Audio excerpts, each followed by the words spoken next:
What do you do? It's long, Coach University.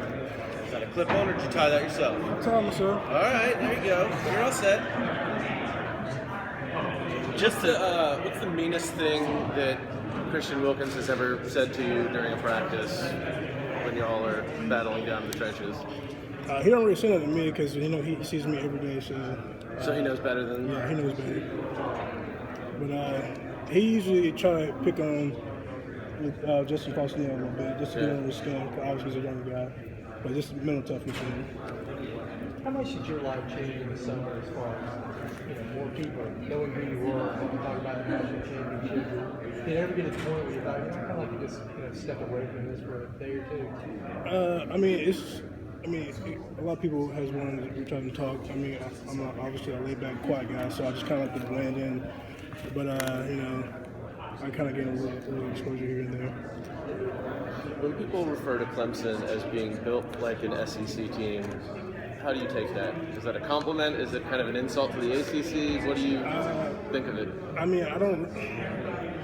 You can take it from here and there, but the ACC has proven time again that we are in the league conference, and I feel like we're at the top right now.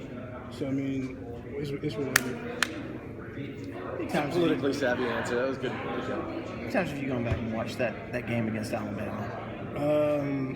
Well, it's been broadcast throughout every monitor in our facility, so I watch it every day. But just technical wise, I've watched it a couple times because obviously we won the game, but there's some points here and there that I feel like I wasn't at my best. I could have done something a little different, and that's how I'm trying to work on some things to improve from this year. Do you feel like you were at your best on that last drive, and do you feel like that last drive kind of illustrates how good this line can be?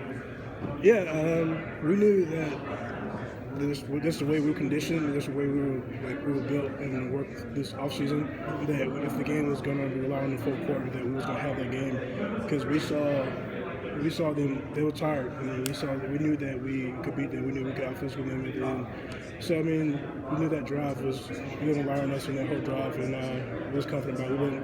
Nobody was nervous, and we just executed plays. Piggybacking off that question I asked him there, this line, what is its strength? What's its weakness? Its strength is probably, we got some experience in the starting lineup, and Mitch Hyde, Taylor Herring, and then we got Faustin. He got a little bit, but he's here and there. But this spring under his belt, another spring under his belt, the starting guy has helped him, and Sean Pollard and Tremaine Anchor has done a really good job. As far as weaknesses, I wouldn't say we have any weaknesses. I've been around these guys. I know what they're capable of, and I'm excited to see what happens in this fall camp. We understand about Pollard and Ankrum. We saw them last year. Saw a little bit of John Simpson, but who's one of those guys that's going to surprise us when fall camp starts? The sleeper is probably Gabe Stravinka. Even though he's at center, he kind of snuck up on me in the weight room. I would say that he surpassed me in strength wise. And then I'm just kind of waiting to see him apply that off-season work until fall camp. Do you think wrestling helps out Gage? Does he talk about that a lot? Coach Caldwell does. And Coach Caldwell never lets him, I always tell him, try to apply these things to wrestling here and there. But Gage is, I think he was a four-time state champion, three or four-time state champion. So, I figure he can bring apply some of that style into football. When you're away from the team, how many times do you get asked, or you're out in public, who's going to be the quarterback? That's probably the first thing they say, other than hey. It's kind of something that I expected to hear, but I don't really know who's going to be the quarterback. Those guys compete. He's competing all season. Kelly's obviously penciled in to go into the starting guy in fall camp, but Derek Cooper and Hunter Johnson still has a lot to offer, and I've been seeing them guys work. What was it like that first workout or the first practice that you aren't out there with Deshaun? Like, was it sort of a weird thing of like, hey, it's a different guy over there? I mean, yeah, you can't replace him. He brings a little different thing to the team. You got those young quarterbacks and just trying to establish themselves and just be more vocal and more confident, just more vocal leaders out there. Is that the biggest thing that you kind of look for from those guys? Is look, you're not going to be Deshaun Watson. He's one of a kind, but we need to see like how to get the 10 other guys around you to get behind you and go get them and go move the football. I mean, yeah, that's what we're expecting them to do as offensive line, as being the most experienced guys, and our job is to help them with that transition. Take a lot of pressure off of them. We don't want them to worry about these guys having guys in their faces and stuff like that. We want them to go out there and try to put them in the best position to compete on the offense. Is it like you guys replace talented people every year? That's what college football is all about. But is there something different about replacing a guy like Deshaun, who is he's not just a really good quarterback, he's probably the best player that's come through Clemson in history. Like, is it a different thing to replace a guy like that? I mean, obviously, yeah, you can't replace him. He put those guys, a guy who put those numbers every day during the game. I mean, you take away that and just have Wayne Gallman contribute a lot. Jordan Leggett, but I mean, Deshaun Watson, Heisman contender. Yeah. I mean, you can't replace a guy like that. Dabo said that he wouldn't be opposed to having two guys split reps. Do you think it's a legitimate possibility that someone's not going to win this thing outright? I don't know. It's kind of hard to say because I've seen them working this off season. I mean, their transition is a little different from the spring. I know those guys because we got put on their practice, and I've seen those guys compete, and I just know that it's going to be a heck of a battle when it comes to fall camp. When you've got your pretty tough September, you got Virginia Tech and Louisville and Auburn. How hard is that going to be for this group of guys? To kind of be ready to hit the ground running when you've got such good teams in the first month of the season. It's just. It's just a mindset of you can't take a game off. You got to start off at the beginning. You start hard at the beginning of the season, and second game of the season, Auburn. So, there's no really a game that I need to get ready for. Just every game has to be your best game. Tyrone, Clemson's been known for several years to be kind of on the forefront of social media and interacting with and using that as a kind of a tool to help recruiting. Did that at all sway you when you were considering where to go? No, I didn't. Social media really didn't have like a huge impact on me. But right now, I just feel like the guys they brought into the program, these guys they hired, has really taken it to another level, and to where if I did going back to my recruiting process and they did do all those things, I feel like it would have had a really great impact. It's just a different world right now, just different. But yeah, I feel like some of those kids pay attention to that now, and we're at the top of the game right now with social media. How do you handle your business on social media? Are you pretty guarded? No, I mean. I say a few things here and there. I mean, I'm not really I don't say anything that'll put me in a tough position. Obviously, I got a call from Coach Swain, why I do that right there. But no, I'm pretty laid back. I don't really do too much on social media. Realistically, you didn't just lose Deshaun. Like I said, you lost a lot of good players, wide receivers, tight end, running back. Do you look around your offense and do you go, this could be a tough early going here? Or? No, not really. Just because we had, obviously those great players that left, but there's still great players behind them. They're still just waiting to having their breakout season. The guys like Marlon Richards, he's behind Jordan Leggett, and I know he's ready. I've seen him. I've hung out here just hearing from him. I know he's ready to just make a name for himself. And the running back core that's going to be another a tough decision for Coach Elliott to decide who's going to take those first reps. Guys like C.J. Fuller, Taven Feaster, and Adam Choice, because they all bring something different to the game, but they all wants the ball, and it's a great situation to have. Coach Swinney has said a lot of times, the championships are made when nobody's looking. How have the offseason workouts been this year as opposed to last year when he said nobody had any accountability issues, nobody was late, everybody showed up on time? Has it been the same? It has been the same. There hasn't been any trouble, any guys like getting in trouble, anything like that. But as far as the offseason, Coach Basson has really stepped it up a notch. You know, he's making sure that we're not complacent, making sure that we're ready for the season. And we're a full court team. He's making sure that we live up to that. And he's been killing us. So firsthand, as soon as I leave here, I gotta get up at 4:05. I have 5:30 workouts. So you know, Coach Basson has been making sure that we'll be ready for the season.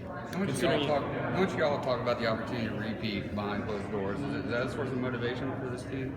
I mean, obviously, yeah. I mean, our ultimate goal is to win a national championship, but we got to start back to the basics. You know, we just got to rebuild, we got to refocus and go back to the basics, and you know, it's been just finance offense.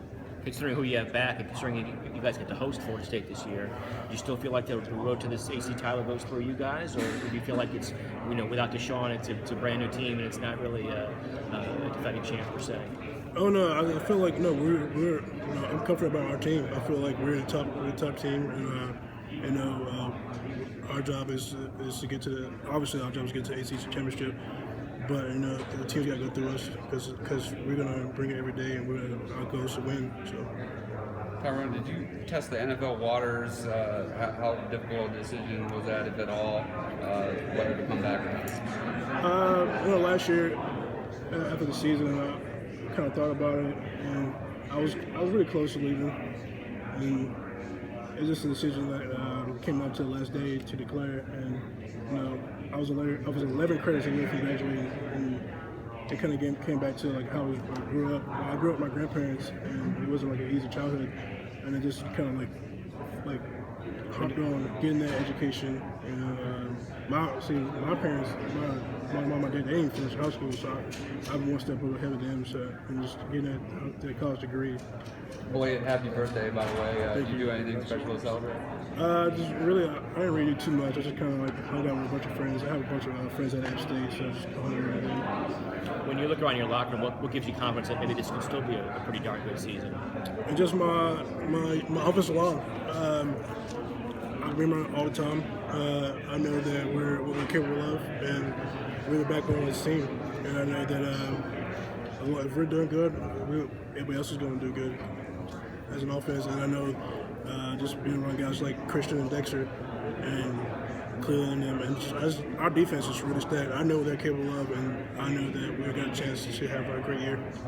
During the spring, we were in there for one of the wind drills on the goal line, and you know, I looked, and it was Austin Bryant and Cleveland and Christian and Dex, and you guys went at it on the goal line. Is that fun for you guys just to go that good on good like that? There was a lot of talking during that drill too.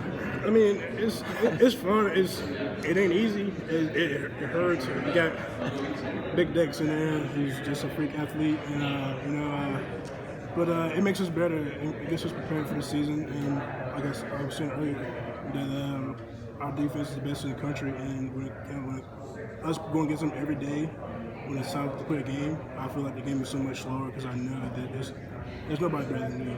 So, everybody knows how much of a freak athlete Dex is. What's the craziest thing you've ever seen him do that you just kind of like, wow?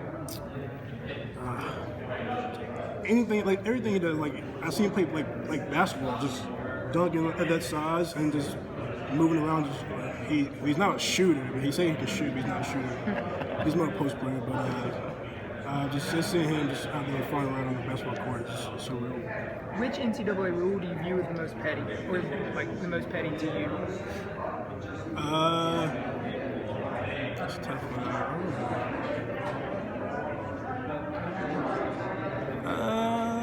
That's kind of tough. I couldn't really pick one out. Probably they shortened the distance downfield. They shortened it from 5 to 3.5. I'm not a big fan of that lineman downfield thing. I mean, it's kind of hard on certain play action. You got to make like a run, but maybe guys were throwing the ball. So I mean, this is probably one of the things. So knowing how everything is so structured right through the championship game, and then school was right around the corner, after that. Did you ever have any little time to kind of decompress and soak it in, kind of what you accomplished?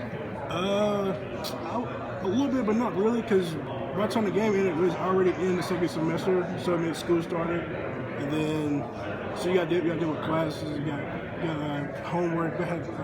Some guys had homework due like that week of the championship, but Coach Winnie tried to do his best to give us a couple of days off, but it didn't last long. So and Coach, it kind of picked me back up in the off-season workout with Coach Batson. So it wasn't a long time. They tried not to give us a long time.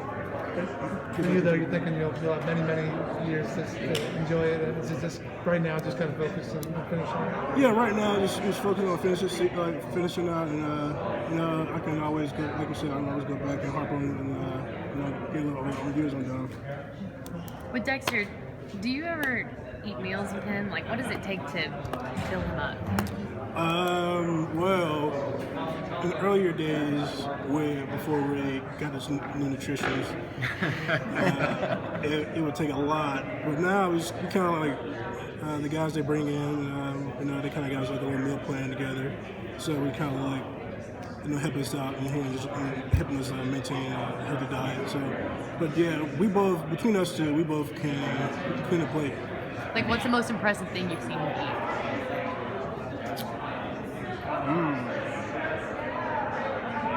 I've seen him kill a lot of pieces of my food before. Yeah.